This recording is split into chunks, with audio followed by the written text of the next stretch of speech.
Assalamualaikum warahmatullahi wabarakatuh. Perkenalkan, nama saya Kumairodian Maharani, selaku anggota BEM Universitas Widyagama Malang, yang sekarang menjabat sebagai wakil dari Ketua Menteri Media dan Informasi, dan akan menjadi pembawa acara pada kali ini. Dan acara ini mengusung tema aksi mahasiswa apa dan bagaimana. Jadi kali ini kita akan membahas tentang UU Omnibus Law yang telah resmi disahkan pada rapat paripurna DPR RI pada tanggal 5 Oktober 2020. Tapi sebelum itu, kami juga sudah terhubung dengan Saudara Aditya Trifirmansyah selaku Presiden Mahasiswa Universitas Widyagama Malang. Selamat sore, Presma. Warahmatullahi wabarakatuh. Salam sejahtera bagi kita semua. Oke. Nah, jadi Saudara Aditya Trifirmansyah, Presiden Mahasiswa Universitas Widyagama Malang ini lahir di Kota Mataram tanggal 20 April 1990 dengan riwayat pendidikan Sekolah Dasar Bojong Rawa, Lumbu 1 Bekasi, SMPN 8 Mataram, SMAN 6 Mataram, dan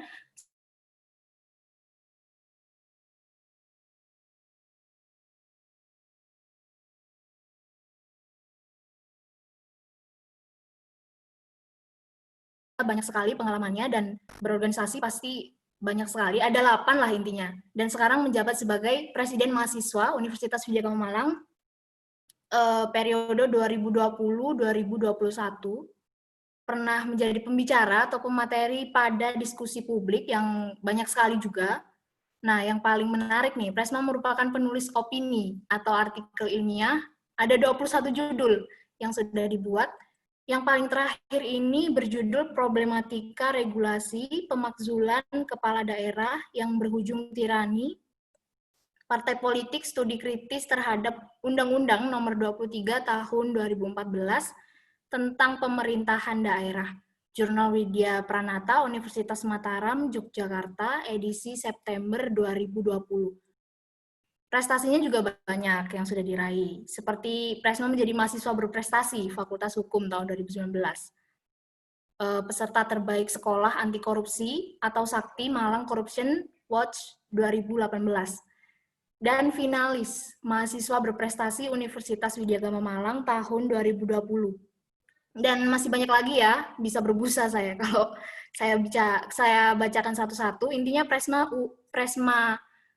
merupakan mahasiswa dengan segudang pengalaman. Moto hidupnya, bekerjalah seperti sosialis, berpikirlah seperti Yahudi, berjiwalah seperti Kiai. Baik, jadi langsung saja kita masuk ke dalam pokok pembahasan kita pada hari ini, yang mungkin saja bisa memberikan edukasi atau pandangan terhadap masyarakat. Jadi langsung ke pertanyaan pertama nih, yang sangat mendasar nih, Pres. Sebenarnya UU Omnibus Law itu apa sih? Bisa dijelaskan? Baik. Sebelumnya terima kasih ya terhadap teman-teman dari Kementerian Media dan Informasi sudah menyelenggarakan acara ini. Harapannya besar bahwa acara ini bisa memberikan stimulus kepada seluruh mahasiswa, karena akhir-akhir ini kita dihadapkan pada peristiwa banyak yang masih belum paham apa itu Undang-Undang Cipta Kerja, apa itu Omnibus Law dalam artian di aturan itu ya. Baik, kita kalau mau membahas apa sebenarnya Omnibus Law atau Omnibus Law itu, Omnibus Law ini secara konsep diartikan sebagai omnis ya. Omnis itu bahasa Latinnya banyak artinya. Jadi ini nanti kita kemas dalam suasana dialog santai, yang paling penting pesannya nyampe ya. Jadi saya pakai bahasa yang sekiranya ini bisa dimengerti aja. Artinya omnis itu artinya untuk semua atau banyak gitu. Kemudian law itu kan hukum artinya. Hukum untuk semua atau hukum dalam artian banyak ya. Nah, Omnibus Law ini dikenal, konsep ini dikenal di berbagai negara yang menerapkan berbagai sistem. Dalam hal ini sistem common law. Apa itu common law? Sistem dari negara ini adalah sistem hukumnya. Di sana yang menjadi pembuat hukum dalam hal ini adalah hakim. Jadi tidak seperti di negara Indonesia. Di negara Indonesia kan yang membuat undang-undang itu adalah Presiden bersama DPR. Nah, beda halnya kalau di negara common law system. Nah, artinya secara konsep, undang-undang atau kita sebut secara konsep omnibus law ini adalah sebuah aturan payung, regulasi payung, yang memayungi beberapa aturan, katakan seperti itu. Ada banyak klaster yang disasarkan, seperti ketenaga kerjaan, kemudian ada lingkungan hidup, dan lain sebagainya. Ada banyak ya. Sehingga ini menjadikan satu payung yang dapat mengubah dan merampingkan beberapa aturan yang dinilai terlalu banyak. Nah, ini sebenarnya latar belakang adanya konsep Omnibus Law ini. Jadi itu ya secara sederhananya, Omnibus Law ini adalah sebuah konsep sebetulnya, bukan aturan. Konsep konsep bagaimana sebuah metode aturan itu dirancang seperti itu. Jadi menjadi satu payung. Seperti itu. Ya, kemudian ke pertanyaan selanjutnya nih, Pres. Poin-poin apa saja sih yang Presma tangkap mengenai Undang-Undang Omnibus Law ini, sehingga ramai diperbincangkan di masyarakat atau menjadi sorotan utama publik pada saat ini? Baik. Jadi Omnibus Law itu kan konsepnya ya. Jadi aturannya itu disebut Cipta Kerja. Nah, satu undang-undang yang mengatur seluruh undang-undang yang bahkan merubah undang-undang yang sudah berlaku. Misalnya kan yang sekarang menjadi polemik di publik hari-hari ini di tataran sosial, bagaimana Undang-Undang Cipta Kerja ini yang baru disahkan tanggal 5 Oktober yang lalu pada sidang paripurna DPR RI, itu terdapat secara substansi atau secara materinya itu tidak ada keberpihakan terhadap buruh, katakan, terhadap pekerja. Namun kalau kita membaca secara tekstual kembali, membacanya secara keseluruhan, proses legislasi atau proses pembentukan undang-undang ini sangat ugal-ugalan. Mengapa demikian? Karena kalau saya pribadi membacanya, ini berdasarkan secara keilmuan, di dalam Undang-Undang Nomor 12 Tahun 2011 yang itu sudah diubah menjadi Undang-Undang Nomor 15 Tahun 2019 tentang pembentukan peraturan perundang-undangan, terdapat 5 tahapan proses legislasi namanya. Yaitu ada tahap perencanaan, tahap penyusunan, pembahasan, pengesahan, dan sampai pada pengundangan. Sebenarnya sejak mulai dari proses perencanaan, Presiden Jokowi setelah pelantikan yang saat itu dilantik oleh MPR RI, menyampaikan akan menerbitkan undang-undang besar yang katakan waktu itu dia sebut Undang-Undang Cipta Lapangan Kerja atau Omnibus Law ini sekarang. Pada saat pidatonya di hadapan MPR saat pelantikan periode kedua. Nah, saat itu Presiden sangat bangga mempromosikan metode ini di hadapan beberapa tamu negara sebenarnya. Kemudian kalau kita melihat tahapan pada memasuki tahap penyusunan, juga diawali dengan terbitnya surat Presiden tanggal 7 Februari 2020 kalau saya tidak salah. Pembahasannya pun sangat nyaris dan luput dari perhatian publik lantaran rapat-rapat lebih sering diselenggarakan di tempat-tempat seperti hotel, sementara warga sedang fokus dengan pandemi. Awal-awal tahun kan kita dirundung dengan pandemi COVID-19. Nah, kemudian juga kita melihat anggota Dewan seakan tidak peduli dengan COVID-19. Kemudian Dewan merasa sudah cukup dengan proses pembahasan dan beranjak pada proses selanjutnya, yakni tahapan pengesahan pada sidang paripurna yang kita saksikan waktu itu. Nah, sebenarnya menjadi cacatnya adalah pada saat sidang awal yang dijadwalkan tanggal 8 Oktober, mengapa itu dimajukan menjadi tanggal 5 Oktober? Dan itu tanpa alasan yang diungkapkan ke publik. Bahkan proses pengesahan pun diwarnai dengan adanya aksi walkout, kalau teman-teman mungkin lihat di TV waktu itu, dari sejumlah anggota fraksi partai, lantaran pimpinan sidang tidak akomodatif untuk menyerap aspirasi, menyerap pendapat di dalam sidang paripurna itu, waktu itu. Nah, kemudian di sini sebenarnya omnibus ini tidak dikenal dalam konsep pembentukan peraturan perundang-undangan, yaitu di Undang-Undang Nomor 12 Tahun 2011, sebagaimana yang telah diubah menjadi Undang-Undang Nomor 15 Tahun 2019 tentang pembentukan peraturan perundang-undangan. Mengapa itu tidak dikenal? Karena memang ini belum dimasukkan rancangan metode omnibus ini. Sebenarnya sudah ada perubahan kan di Undang-Undang Nomor 15 Tahun 2019. Tapi mengapa konsep atau metode omnibus ini tidak dimasukkan di dalam perubahan itu? Nah, ini kan menjadi sebuah masalah ketika kita menggunakan dasar pembentukan peraturan perundang-undangan dan hasilnya memunculkan namanya konsep omnibus law, undang-undang payung itu, ternyata itu tidak dikenal di dalam sistem pembentukan peraturan perundang-undangan Indonesia. Nah, kemudian problem yang lain adalah di dalam Undang-Undang Nomor 12 Tahun 2011 itu mengakomodir sebenarnya partisipasi masyarakat, mengakomodir aspirasi masyarakat. Jadi hakikat dalam pembentukan peraturan perundang-undangan itu harus melibatkan peran serta masyarakat. Nah, dalam hal ini elemen lapisan sosial siapa saja, yaitu bisa misalkan buruh, karena ini kan menyangkut cipta kerja. Libatkan buruh pekerja, libatkan pengusaha dalam hal ini.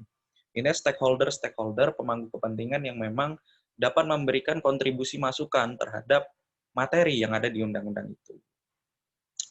Nah, kemudian kalau kita merujuk agak ke belakang sedikit, sebenarnya di dalam pembentukan aturan itu harus ada penyertaan naskah akademik. Apa itu naskah akademik? Naskah akademik ini merupakan sebuah produk penelitian yang dilakukan oleh akademisi, itu untuk melihat pada 3 variabel. Apa saja? Ada secara filosofis. Apa maksudnya secara filosofis? Artinya nanti undang-undang atau peraturan itu harus diberlakukan punya landasan. Nah, landasan filosofis itu apa? Bahwa kita punya stat fundamental norm namanya. Norma dasar apa itu? Pancasila. Nah, Pancasila ini adalah sebuah fondasi dari bernegara, sehingga nanti undang-undang itu harus dilahirkan. Nah, itu secara filosofi. Jadi mengapa harus ada aturan ini? Apakah dia sesuai dengan value, nilai yang ada di Pancasila atau seperti apa? Itu secara landasan filosofi. Kemudian secara landasan yuridis, apa itu maksudnya? Bahwa pembentuk peraturan ini, dalam hal ini adalah DPR yang merancang, kemudian nanti yang mengesahkan adalah Presiden, itu harus melihat, begitu, apakah peraturan ini tidak bertentangan dengan Undang-Undang Dasar, atau misalnya undang-undangnya harmonis gitu. Jangan sampai undang-undang yang dibentuk ini terjadi disharmonisasi. Apa maksudnya? Ada ketidaksesuaian gitu, tidak serasi antara undang-undang yang di atas sama di bawah. Itu secara konsep. Nah, jadi terus kemudian secara yuridis. Secara sosiologis. Apa maksudnya secara sosiologis? Artinya di sini undang-undang yang akan dibentuk harus menyesuaikan dengan proses peranata sosial. Bagaimana sih potret sosial yang ada di masyarakat? Apakah masyarakat nanti ketika adanya undang-undang ini dapat memberikan responsivitas yang baik atau tidak? Nah, ini 3 hal yang dimasukkan di dalam naskah akademik. Jadi naskah akademik harus punya 3 pegangan itu. Nah, kemudian dalam proses pembahasannya juga Undang-Undang Cipta Kerja ini, rancangan Undang-Undang Cipta Kerja ini, para dewan yang terhormat ini juga terkesan bermain petak umpet sepanjang proses pembahasan. Dari pembicaraan tingkat 1, yaitu rajinnya anggota dewan yang menggelar kurang lebih 64 kali rapat yang dilakukan non-stop, Senin sampai Minggu, pagi hingga malam, dan bahkan juga di masa reses. Ini juga patut dicurigai sebenarnya, karena terkesan tidak ingin diketahui publik. Sehingga partisipasi masyarakat yang dikehendaki di dalam Undang-Undang P3 itu, pembentukan peraturan perundang-undangan itu tercederai. Padahal resesnya anggota dewan adalah masa yang seharusnya digunakan untuk melaksanakan fungsi representasi itu, fungsi perwakilan itu, dengan mengadakan pertemuan dengan konstituen masing-masing, dengan masyarakatnya masing-masing, rakyatnya masing-masing. Dan lagi-lagi akibatnya aspirasi masyarakat yang seharusnya bisa terakomodasi dengan baik melalui kegiatan anggota dewan di masa reses ini pun kembali menjadi korbannya sebetulnya. Nah, kemudian kita melihat lagi saat rapat paripurna untuk pengesahan rancangan Undang-Undang Cipta Kerja ini sangat kontroversial, yang terkesan terburu-buru. Awalnya kan dijadwalkan tanggal 8. Tapi lantas mengapa dimajukan menjadi tanggal 5? Sehingga puncak dari kontroversi ini, mungkin teman-teman menyadari juga bahwa kita memegang atau beredar di publik itu berbagai naskah dari salinan Undang-Undang Cipta Kerja. Pada saat 5 Oktober setidaknya ada beberapa versi, yakni yang 1028 halaman, ada juga 905 halaman, 1052 halaman, dan 1035 halaman, dan sampai yang terakhir adalah 812 halaman. Sehingga dalam hal ini, maka sangat tidak berdasar manakala Polri, manakala Polisi Republik Indonesia, menjadikan beberapa aktivis sebagai tersangka penyebaran hoax, katakan berita bohong, karena tak ada satupun warga yang mengetahui secara pasti versi yang mana yang dianggap sebagai the final version. atau final terakhir dari undang-undang ini gitu. Sehingga sebenarnya tidak ada landasan untuk Polri menangkap, karena memang di publik dihadirkan sebuah distribusi naskah yang itu tidak ada kepastian, banyak yang beredar begitu. Lantas bagaimana kita mau mengklaim masyarakat ini bohong atau tidaknya? Ini sebenarnya menjadi persoalan itu adalah titik akhirnya mengapa ini tidak sesuai metodologi pembentukan peraturan perundang-undangan. Kita punya dasar pembentukan peraturan itu. Kenapa itu tidak digunakan? Kemudian yang kedua, bagaimana kita melihat aparat penegak hukum, dalam hal ini polisi, Polri, menangkap orang-orang yang menyebarkan berita hoax. Padahal naskah yang ada di publik itu ada banyak begitu. Jadi banyak yang bisa dijadikan dasar, akan ada banyak pengamat-pengamat terhadap substansi dari undang-undang yang beredar itu. Jadi seperti itu ya, sehingga memang sangat banyak celakanya di dalam proses pembentukan Undang-Undang Cipta Kerja dengan konsep Omnibus Law ini, karena memang tidak ada sebuah potret responsivitas yang dibangun gitu. Tidak ada keterlibatan masyarakat di dalam pembahasannya, kemudian Dewan juga cenderung terburu-buru, dan tidak memperhatikan elemen-elemen penting yang harusnya diperhatikan. Jadi seperti itu. Ya, kemudian pertanyaan selanjutnya, Omnibus Law ini sebenarnya membantu atau menyulitkan sih bagi masyarakat? Ya, kita coba objektif ya. Omnibus ini konsep yang bagus sebenarnya. Sangat bagus untuk penataan regulasi, penataan aturan di Indonesia. Mengapa? Karena di Indonesia ini sekarang ini gemuk aturan, atau banyak banget aturan. Dan juga birokrasi yang berbelit-belit. Maksudnya bagaimana? Dalam prosedur perizinan misalnya, izin ini harus misalnya ngurusnya ke A, B, C, D. Nah, itu kan berbelit-belit banget gitu. Sehingga memang terkait dengan proses investasi itu akan menghambat. Nah, pokok pikiran yang akan dibangun oleh pemerintah Indonesia, dalam hal ini Presiden Jokowi, bagaimana memberikan karpet merah terhadap investor untuk datang ke Indonesia dan membuka lapangan pekerjaan. Sebenarnya itu kan paradigma awalnya, tolak ukur dalam pikiran awalnya seperti itu. Namun, untuk saat ini di Indonesia memang masih belum sesuai gitu dalam kerangka metode omnibus itu. Memang secara konsep bagus, secara konsepnya bagus. Karena adanya omnibus law ini untuk mencegah ketidakpastian hukum, karena banyak sekali aturan yang sangat tumpang tindih. Nah, bagaimana ada perampingan aturan itu justru untuk menjadikan semua proses, semua prosedur itu lancar kan, seperti itu. Namun kembali kita harus mengkajinya secara komprehensif, secara keseluruhan, bahwa dalam metodologi pembentukan peraturan perundang-undangan ada elemen-elemen penting yang harus diperhatikan. Nah, ini sebenarnya yang tidak diperhatikan oleh para perumus regulasinya, siapa itu DPR RI maupun Presiden. Itu sebenarnya menjadi corong masalahnya di situ. Corong masalahnya adalah konsep ini bagus tapi masih belum saatnya untuk di Indonesia. Nah, apakah itu menguntungkan atau merugikan? Tadi kita melihat kelebihannya ada. Nah, kelemahannya apa? Dengan adanya konsep Omnibus Law ini, apalagi di Indonesia ini kan sistem hukum yang dianut itu adalah sistem hukum civil law. Apa itu civil law? Jadi paradigma hukumnya atau perspektif hukumnya itu undang-undang yang menjadi corong utama hukumnya. Sumber hukum utama itu undang-undang. Undang-undang. Nah, dijadikan dasar untuk pembentukan peraturan perundang-undangan itu di Undang-Undang P3 tadi, 12 tahun 2011 tentang pembentukan peraturan perundang-undangan.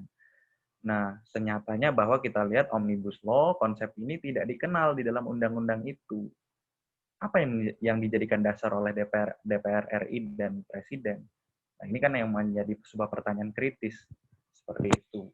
Kalau dibilang menguntungkan atau merugikan tadi, sekarang ini kan banyak gejolak publik yang menolak ya. Karena merasa hadirnya Undang-Undang Cipta Kerja ini sangat merugikan. Merugikan pihak buruh, merugikan pekerja, pekerja yang awalnya di dalam Undang-Undang Nomor 13 Tahun 2003 tentang ketenagakerjaan itu mendapat intensif, mendapat fasilitas-fasilitas terkait cuti dan lain sebagainya. Justru dengan adanya Undang-Undang Cipta Kerja dirasa tidak dapat hal yang sama pada saat di Undang-Undang 13 tahun 2003. Tapi karena ini masih belum draft final, kita sehingga masih belum bisa memberikan kesimpulan seperti itu. Cuma karena kita sudah membaca, sebenarnya cukup gampang membaca undang-undang itu sebenarnya dengan berbagai aspek. Kita tidak boleh membaca undang-undang hanya sebatas teks kayak gitu. Hanya kita membaca secara tekstual, tapi perlu membacanya secara moral. Apa maksudnya? Apa sih yang dimaksud oleh pembentuk peraturan ini? Kenapa harus adanya undang-undang ini? Adresat apa yang akan dikasih kepada masyarakat? Pesan apa yang mau dikasih oleh masyarakat? Harusnya itu terjadi, ada sosialisasi. Itu makanya pentingnya partisipasi di dalam pembentukan peraturan. Supaya masyarakat mengerti apa yang menjadi kehendak dari DPR RI maupun pemerintah untuk menghadirkan Undang-Undang Cipta Kerja ini. Apakah itu untuk penguatan ekosistem investasi atau seperti apa? Seperti itu. Jangan sampai ini mereduksi, menekan, mengurangi hak-hak buruh, kan seperti itu. Simpel membacanya sebenarnya secara moral kayak gitu. Karena kita melihat pembacaan undang-undang ini, pembahasannya sangat hidden, sangat rahasia, sangat tertutup. Wajar masyarakat itu curiga. Tidak perlu dia membaca undang-undang itu bermasalah atau tidak. Dari proses yang dilalui oleh DPR RI ini saja itu sudah layak untuk dicurigai seperti itu. Makanya wajar masyarakat melakukan penolakan-penolakan dan merasa ini dirugikan. Karena naskah yang dikirim beredar di publik, bahkan dari rancangan undang-undangnya saat itu sangat bermasalah memang. Pada saat terbitnya rancangan undang-undang Cipta Kerja atau Omnibus Law ini sangat bermasalah sebenarnya. Jadi itu yang dijadikan dasar awalnya. Di samping itu tidak adanya peran serta masyarakat di dalam proses pembahasan, sehingga itulah yang membuat masyarakat curiga. Jadi tidak bisa disalahkan gitu, karena komunikasi politik dari pemerintah ke masyarakat itu sangat tidak baik seperti itu. Ya, kemudian yang pertanyaan selanjutnya nih, apa sih dampak buruknya disahkan undang-undang ini terhadap kaum milenial dan terhadap wanita yang memang menjadi objek utama yang disorot pada UU tersebut? Ya, baik. Apa dampak dari kaum milenial? Sebagai pemuda, ya, sebagai pemuda ini kalau kita melihat dari sejarah, kita ini sangat bergelora untuk spiritnya, untuk pemuda ya. Mungkin beberapa milenial ada yang tidak merasa terlalu peduli dengan hadirnya sebuah produk hukum, produk aturan yang hari ini menciderai prinsip-prinsip partisipasi, prinsip-prinsip peran serta. Katakan kita milenial, kita ini bagian dari masyarakat. Kita ini bagian dari pemuda, mahasiswa yang punya nalar kritis, yang bisa mengkaji segala aspek sebuah persoalan, problematika bangsa seperti itu. Sebenarnya kalau kita lihat sejarah, bagaimana peran pemuda itu sangat masif. Peran pemuda itu sangat luar biasa. Kenapa? Kita ini merdeka itu besar sekali peran dari pemuda. Kita lihat dari peristiwa Rengas Dengklok, bagaimana pada saat itu hadirnya pemuda mendesak tokoh-tokoh tua waktu itu, Soekarno, Presiden Soekarno, dan sebagainya, untuk segera memproklamasikan kemerdekaan kita. Nah, ini kan sebuah kontribusi nyata yang sudah dilakukan oleh pemuda. Nah, bagaimana milenial sekarang? Milenial sekarang yang harus dilakukan menjaga dan mempertahankan kemerdekaan itu.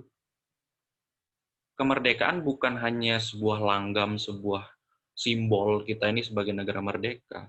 Negara merdeka adalah bagaimana negara yang dijalankan dengan betul-betul hakikatnya merdeka. Merdeka secara pemikiran, merdeka secara standingnya dia, kedudukan dia sebagai pemuda, seperti itu. Nah, yang harus dilakukan sebenarnya sebagai mahasiswa sangat tepat turun ke jalan. Kenapa sangat tepat?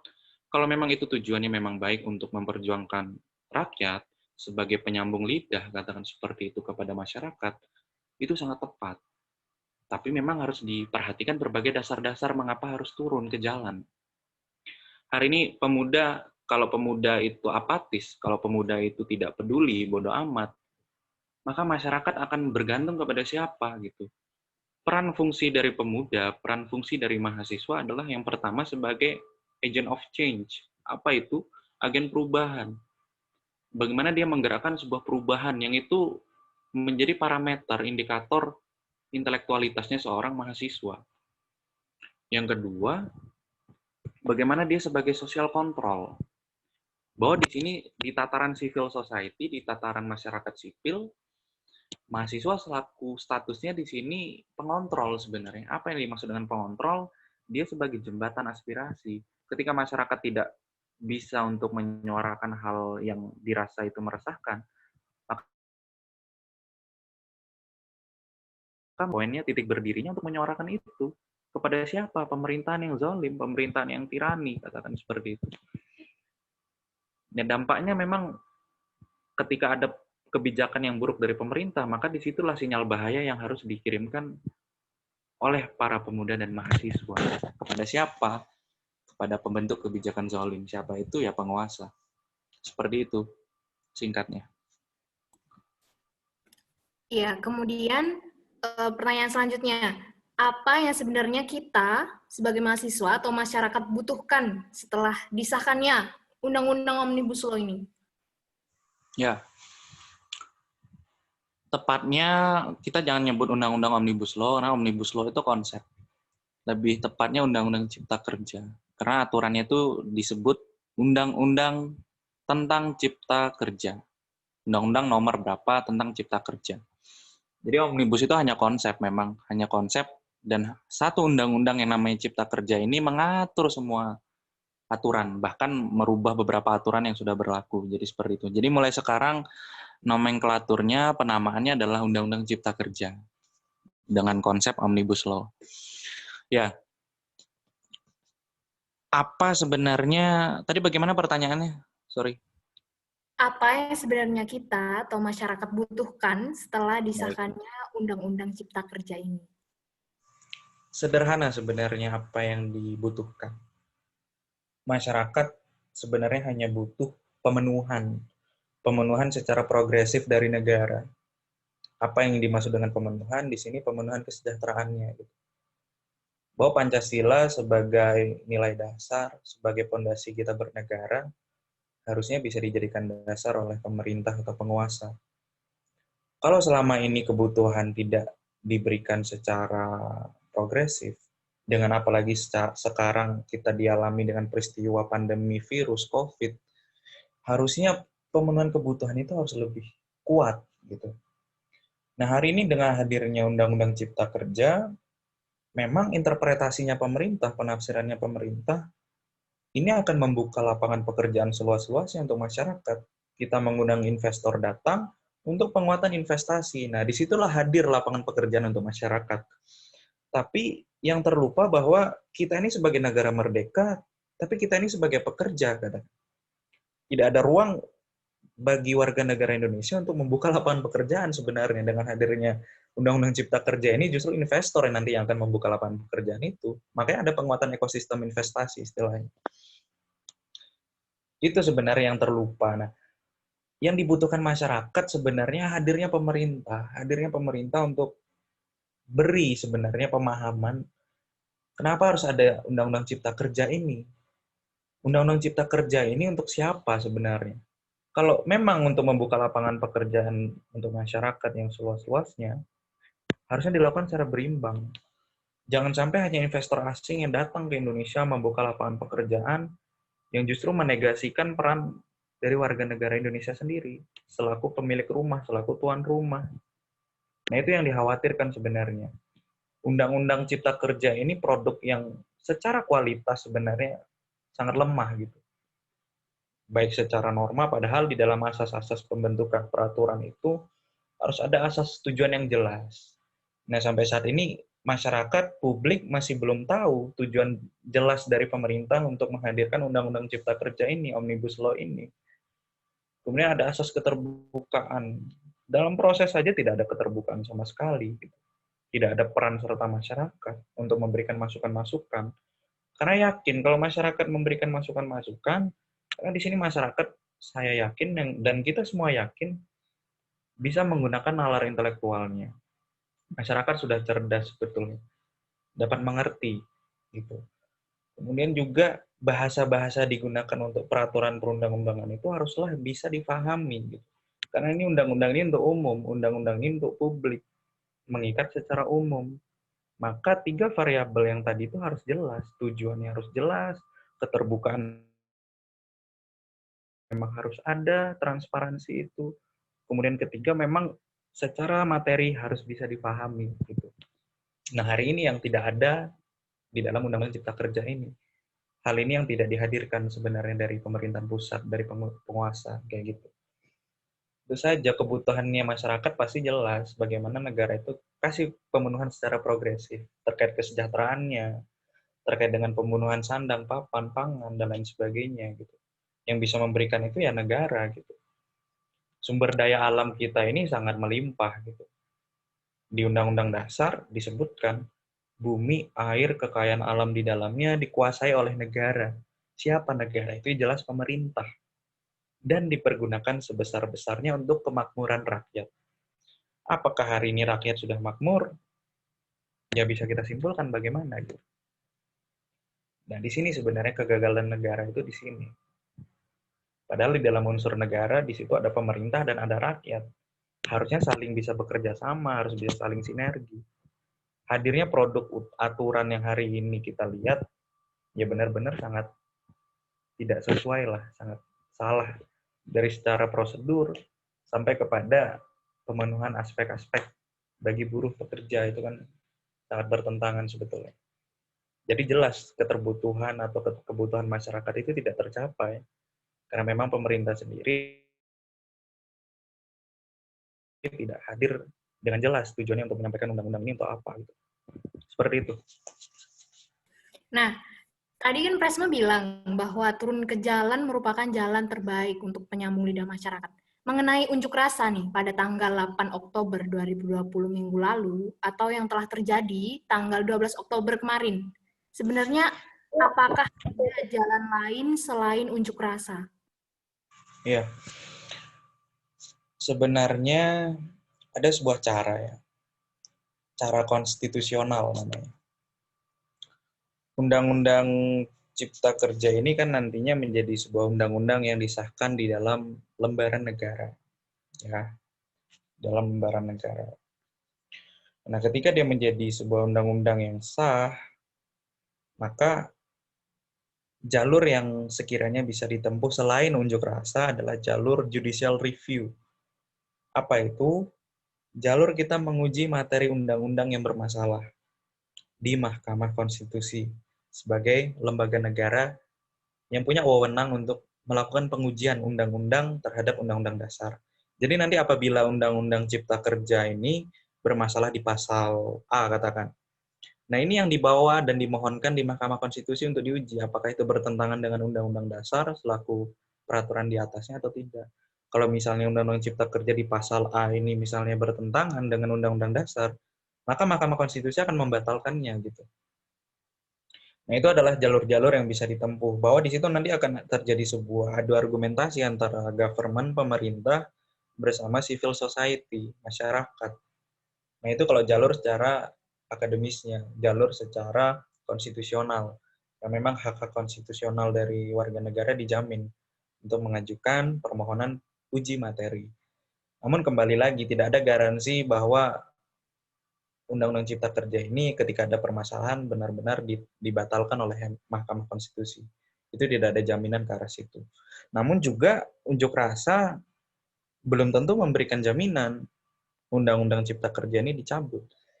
Karena kalau kita lihat ke belakang, hadirnya reformasi yang meruntuhkan rezim Orde Baru waktu itu terjadi sebuah unjuk rasa juga.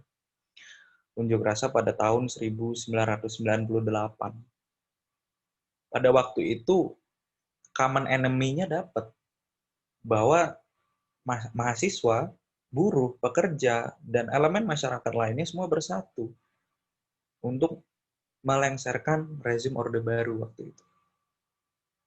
Nah, sekarang sudah terlahirnya rezim reformasi, katakan di era reformasi, apakah momen-momentum seperti tahun 98 bisa terulang? Menurut saya pribadi sebenarnya sangat sulit.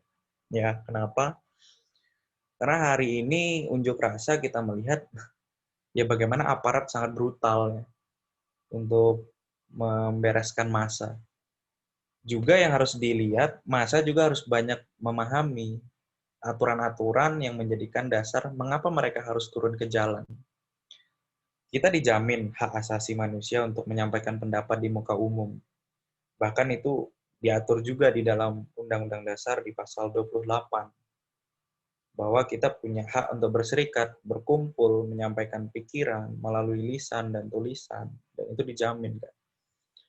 Kemudian ada peraturan turunannya itu Undang-Undang Nomor 9 Tahun 1998.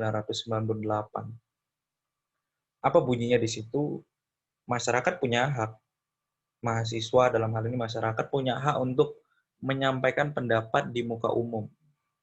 Namun ketika melihat kita punya hak, tapi ada kewajiban. Gandengan dari hak tentu ada kewajiban. Apa kewajibannya adalah jangan sampai merusak fasilitas umum, katakan. Jangan sampai melanggar hak-hak orang lain. Jadi kita punya kewajiban ke situ. Selain hak kita dilindungi, dijamin, tapi kita juga harus menjamin hak orang lain. Itu kewajiban kita. Gitu. Nah, hal ini yang sebenarnya jarang diketahui, dipahami oleh teman-teman yang berunjuk rasa, karena terlalu emosi dan lain sebagainya, sampai lupa ada koridor hukum yang harus ditaati, harus ada aturan yang harus ditaati.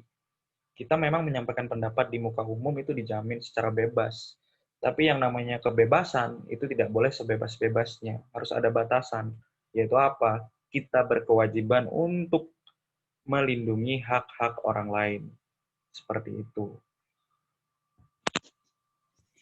Nah, pertanyaan selanjutnya, terkait unjuk rasa, sebenarnya ada nggak sih adab dari unjuk rasa itu?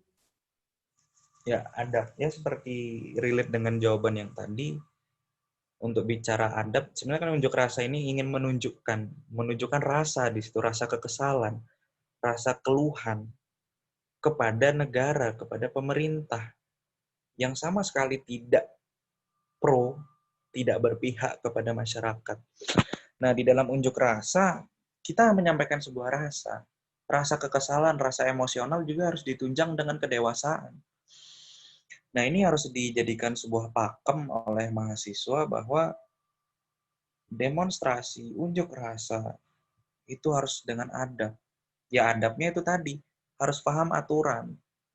Kita ini dijamin bebas menyampaikan pendapat, tapi juga harus menjamin hak-hak orang lain, yaitu adalah kewajiban kita justru.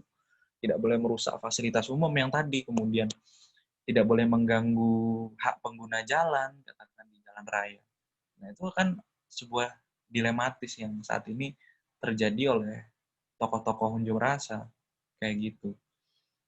Cuma mungkin ini akan menjadi sebuah pembelajaran untuk kedewasaan, bahwa adab dari demonstrasi, adab dari unjuk rasa itu adalah kedewasaan sebenarnya. Ketika dia memang sudah paham ada aturan yang mengatur mereka ini punya hak menyampaikan pendapat, tapi juga ada kewajiban yang tidak membolehkan mereka untuk merusak, melakukan tindakan-tindakan vandalisme istilahnya, merusak fasilitas umum. Itu kan tidak boleh. Adab dari menyampaikan pendapat kan, sampaikan itu dengan tentram, sampaikan itu dengan katakanlah seperti logika gitu, sampaikan itu punya dasar. Nah, itulah cara-cara yang seharusnya bisa dilakukan. Namun kan hari ini ada sebuah postulat yang disebut dengan mosi tidak percaya. Apa sebenarnya itu? Mosi tidak percaya ini merupakan sebuah kerangka yang bagi masyarakat menganggap sudah tidak percaya dengan pemerintahan hari ini. Sehingga tidak mau ada dialog, tidak mau adanya komunikasi dengan pihak pemerintah, ya karena mereka sudah tidak percaya gitu, tidak percaya dengan tindakan-tindakan pemerintah hari ini, tindakan yang sangat tidak sesuai dengan keinginan rakyat. Nah, sehingga teman-teman yang melakukan unjuk rasa di lapangan adalah bentuk mereka tidak percaya sama sekali, sehingga mereka berkumpul ya, merajut eskalasi yang luar biasa, mengumpulkan massa, itu sebuah respon sebenarnya, menghadirkan sebuah respon. Kami tidak percaya dengan pemerintahan hari ini. Sehingga kami tidak ingin diajak dialog, sehingga kami tidak ingin diajak untuk berkompromi dalam hal ini. Sehingga itu bentuk-bentuk unjuk rasa yang kemarin terjadi pada tanggal 8 Oktober yang lalu gitu. Jadi masyarakat sudah tidak percaya dengan pemerintahan hari ini karena kebijakan yang dihasilkan betul-betul tidak berpihak, maka jangan disalahkan. Cuma memang masih banyak memang unjuk rasa yang sebetulnya tidak sesuai dengan prinsip-prinsip koridor hukum itu tadi. Namun juga harus dilihat, aparat tidak boleh brutal, kayak gitu. Memang aparat punya hak untuk membubarkan massa, tapi tidak dengan cara yang salah. Cuma selama ini kita melihat cara aparat, yaitu dengan cara represif kan. Itu memang layak untuk kita kecam. Cara represif itu memang tidak dibenarkan sama sekali. Sehingga ini harusnya menjadi sebuah golden momentum untuk Polri bagaimana melakukan pembenahan di internal. Bagaimana melakukan tata kelola untuk membereskan massa dengan adab juga. Gitu. Masyarakat misalnya sudah dengan adab menyampaikan aspirasinya di muka umum. Tentu juga apabila terjadi kegaduhan, aparat pun harus dengan adab. Seperti itu. Tidak boleh dengan cara brutal. Boleh dengan represif. Ada protap yang mengatur polisi atau aparat itu untuk membubarkan massa dengan tata cara yang agak keras. Tapi terkadang di lapangan, yaitu tadi, terjadi proses-proses emosional di situ. Sehingga terjadilah kekerasan-kekerasan yang tidak diinginkan. Nah, ini sebenarnya yang kita harus mengecam. Kita harus saling mengecam. Kita juga mengecam tindakan-tindakan pengunjuk rasa yang tidak sesuai dengan koridor hukum, yang mengganggu keamanan. Kita mengecam. Tapi kita juga harus mengecam apabila terdapat aparat yang melakukan tindakan-tindakan brutal. Karena itu tidak dibenarkan sama sekali.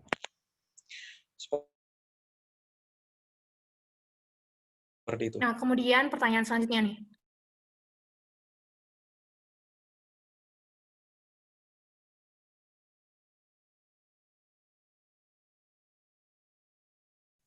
Ya, saran dan masukan.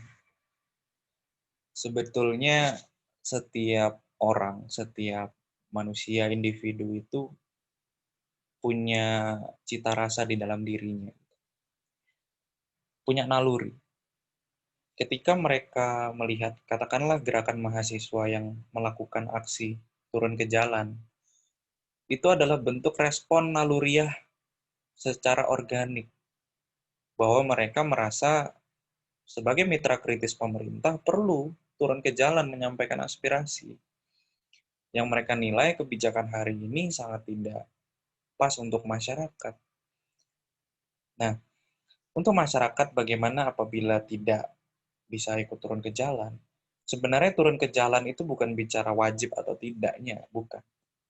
Turun ke jalan itu adalah sebuah gelora naluri kita untuk turun yang benar-benar dari hati, menyampaikan aspirasi di depan kantor dewan, gitu. Di depan kantor dewan yang terhormat. Nah, bagaimana masyarakat yang berhalangan dalam hal ini tidak dapat hadir langsung menyampaikan aspirasi? Ya tidak perlu khawatir sebetulnya, karena sebenarnya kalau saya menilai, kita memang aksi, kita turun ke jalan. Tapi potret negara ini tetap sulit, gitu. Sangat sulit untuk dimengerti. Mengatur negara itu sulit. Dan juga memahami negara itu juga sulit, gitu. Karena negara itu dipenuhi politik, diplomasi, dan intrik. Apa maksudnya? Politik itu bicara tentang siasat dan kekuasaan. Diplomasi itu berbicara tentang bagaimana bernego.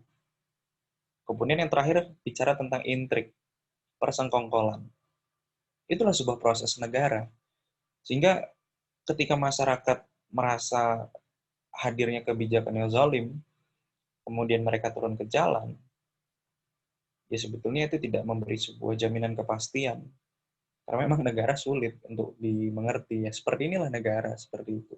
Tidak segampang yang kita pikirkan. Cuma tetap sebuah kontrol itu harus ada dari masyarakat sebagai civil society, ruang publik itu harus terbuka seluas-luasnya untuk menyampaikan pendapat. Tidak peduli itu didengar atau tidak, setidaknya ada reaksi publik yang saat ini masif, eskalasi di berbagai daerah yang sudah terbangun, gerakan-gerakan yang bagaimana ini menjadi poin gitu. Poin bagi pemerintah melihat masyarakat sudah tidak percaya dengan pemerintahan saat ini. Adanya penurunan pengelolaan pemerintahan. Itu sebetulnya mengapa aksi hari ini terjadi, mengapa unjuk rasa itu terjadi gitu. Harusnya pemerintah bisa berkaca. harusnya. Tapi kembali lagi kita melihat negara ya seperti yang saya katakan tadi, politik, diplomasi, dan intrik. Selalu hadir konspirasi seperti itu. Selalu ada justifikasi bahwa tindakan pemerintah ini benar.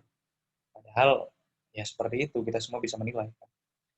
Jadi ya sulit, memang sulit. Tapi jangan putus asa dan jangan luntur semangatnya, karena setiap perjuangan pasti akan berujung pada kebaikan. Kita berjuang bukan berarti sia-sia, walaupun kita tahu kondisi negara memang sulit untuk merealisasikan apa yang kita inginkan, karena memang Presiden Jokowi sendiri pada saat awal pelantikan memang sangat genjot gitu ingin menerapkan Undang-Undang Cipta Kerja ini. Sehingga walaupun itu dilakukan uji materi di Mahkamah Konstitusi maupun kita turun aksi, tetap masih sulit sebetulnya untuk menggagalkan rencana pemerintah itu. Teman-teman yang berunjuk rasa kan membuat tuntutan bahwa pemerintah harus menerbitkan Perpu, pemerintah harus mencabut omnibus, dan lain sebagainya. Nah, ini mungkin sebuah saran dan masukan kepada seluruh masyarakat Indonesia, seluruh mahasiswa Universitas Widyagama yang menyaksikan obrolan hari ini, bahwa Undang-Undang Cipta Kerja ini masih belum dimasukkan di dalam lembaran negara. Artinya dia belum diundangkan. Baru pada proses tataran pengesahan. Sehingga masih ada peluang, sebenarnya masih ada peluang untuk meninjau kembali aturan-aturan yang bermasalah. Kita harus mendesak DPR RI, ini kan belum ditandatangani oleh Presiden.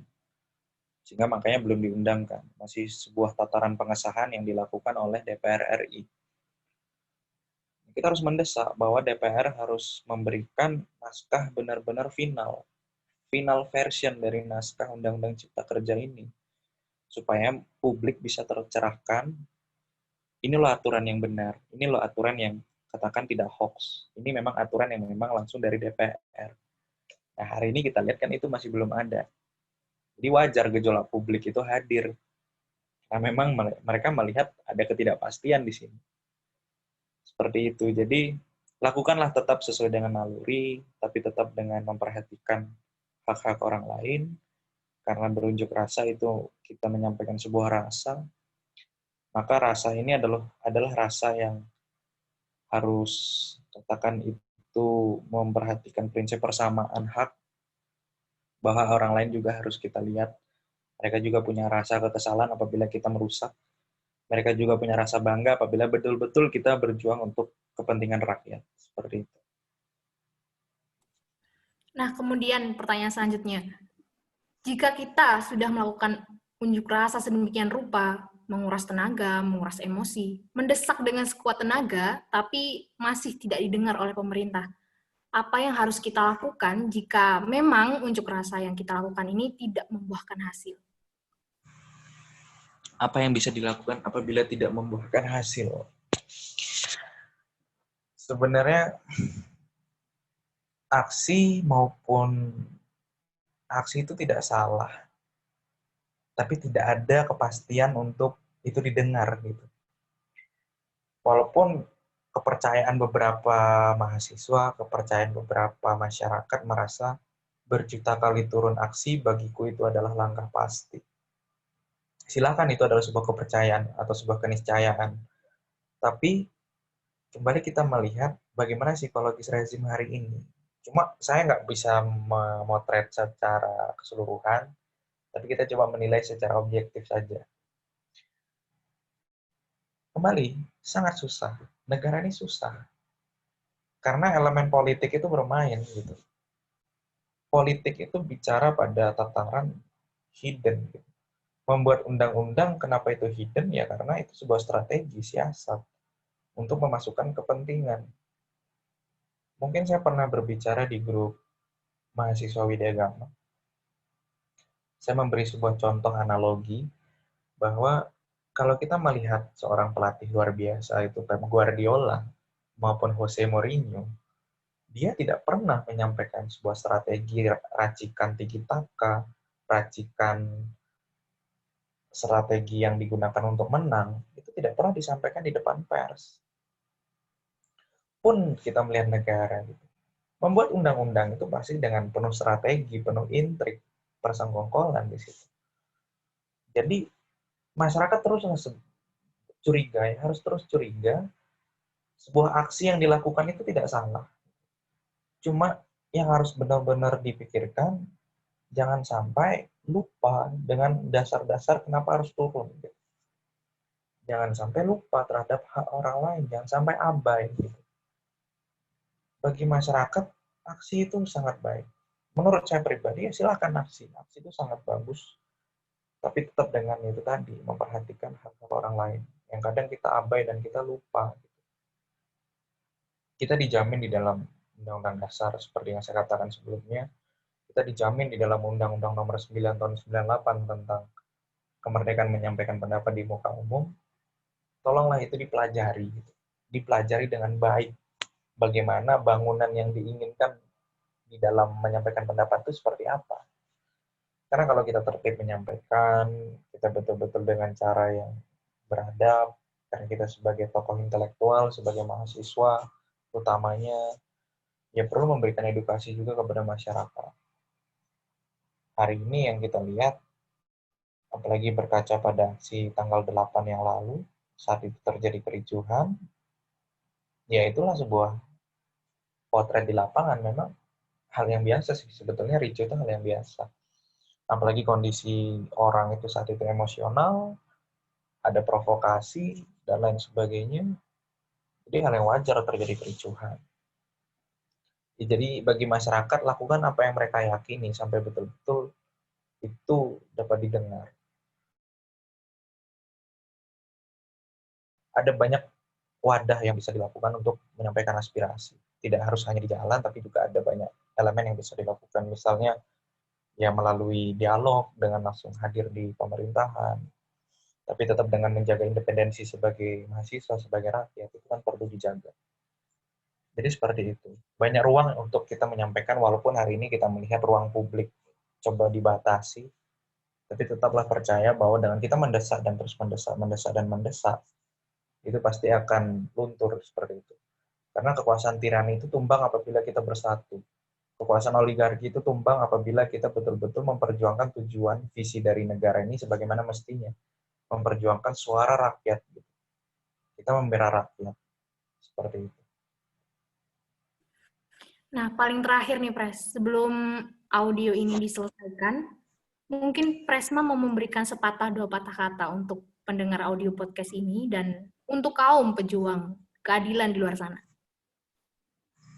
Ya. Kita utamanya di sini mungkin nanti akan disaksikan oleh seluruh mahasiswa, bahkan sangat beruntung juga apabila disaksikan oleh seluruh masyarakat di Indonesia. Pesan saya, lakukanlah aksi unjuk rasa, bersikaplah dengan dewasa. Lakukanlah sesuai dengan aturan.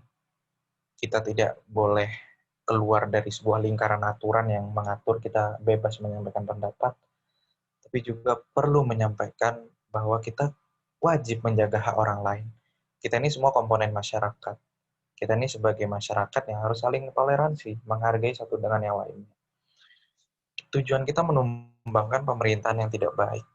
Bagaimana kita membuat sebuah tataran pemerintah ini menjadi tataran pemerintah yang sangat responsif, yang bisa merespon seluruh kepentingan masyarakat. Undang-Undang Cipta Kerja Omnibus Law ini bisa kita batalkan, bisa kita cabut dengan berbagai cara. Oke, silahkan yang ingin turun ke jalan aksi, silahkan lakukan itu. Tapi dengan pesan-pesan tadi, menghargai setiap hak orang lain. Selain kita, dihargai hak kita untuk menyampaikan pendapat. Yang kedua, apabila mau menempuh jalur konstitusional di Mahkamah Konstitusi, ya silakan lakukan itu. Seperti itu. Dan kepada mahasiswa Widyagama, ini sebuah himbauan sekalian. Di dalam melakukan unjuk rasa, sebagai harapan bahwa kita itu semua satu visi dan satu tujuan. Kenapa waktu tanggal 8 yang lalu kita kumpul di kampus untuk berkoordinasi, dan saya memastikan kita ini semua harus satu komando, supaya apa yang terjadi di lapangan itu kita bisa minimalisir potensi-potensi buruk yang tidak sesuai dengan keinginan kita. Nah, ini sekaligus menjadi harapan kepada seluruh mahasiswa Widyagama Malang ketika mau melakukan unjuk rasa, menyampaikan sebuah rasa, harapannya kalian punya komando, gitu. Kalian punya pimpinan yang memimpin kalian turun ke jalan. Maka, ayo seperti itu. Kita bekerja sama memang, tapi dengan catatan perhatikan komando itu tadi. Bahwa di sini saya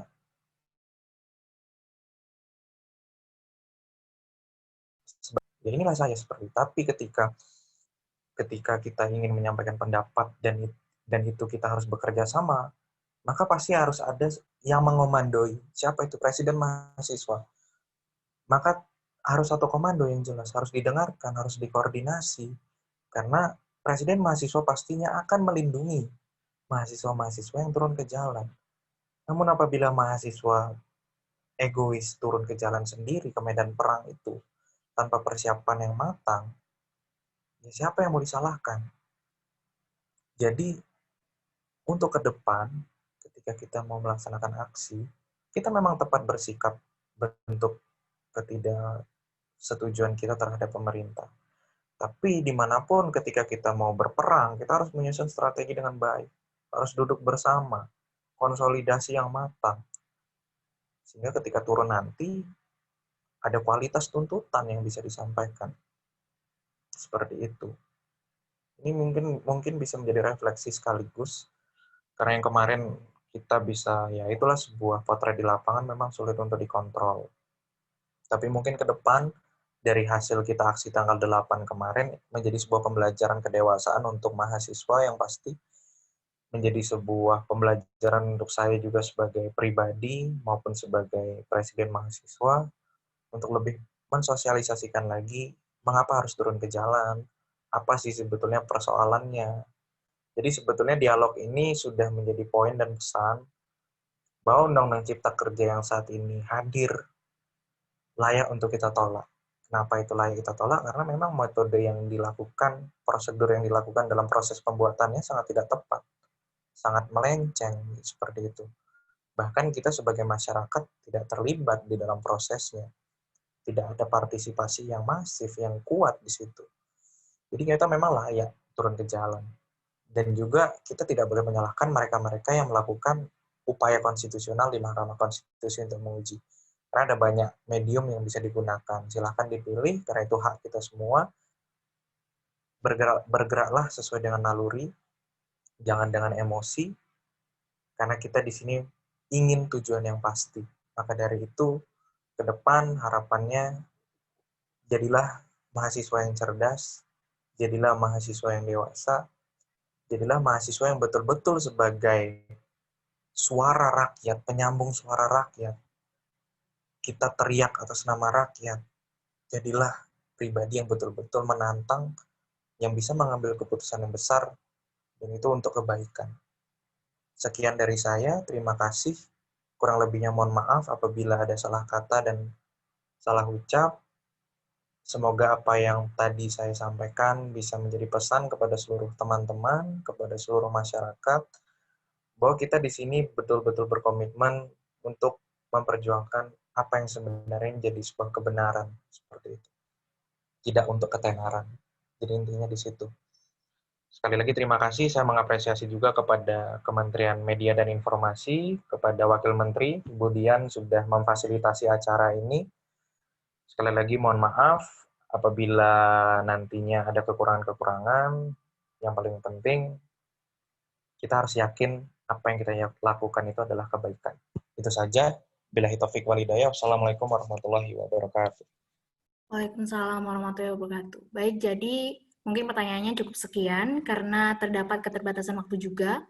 Saya ucapkan terima kasih kepada Presma yang telah berkenan hadir pada podcast kali ini. Terima kasih kepada rekan-rekan semua yang telah membantu kelancaran pembuatan podcast perdana ini. Terima kasih juga kepada Universitas Widyagama Malang yang memberikan wadah untuk aspirasi kami dalam bentuk organisasi Badan Eksekutif Mahasiswa.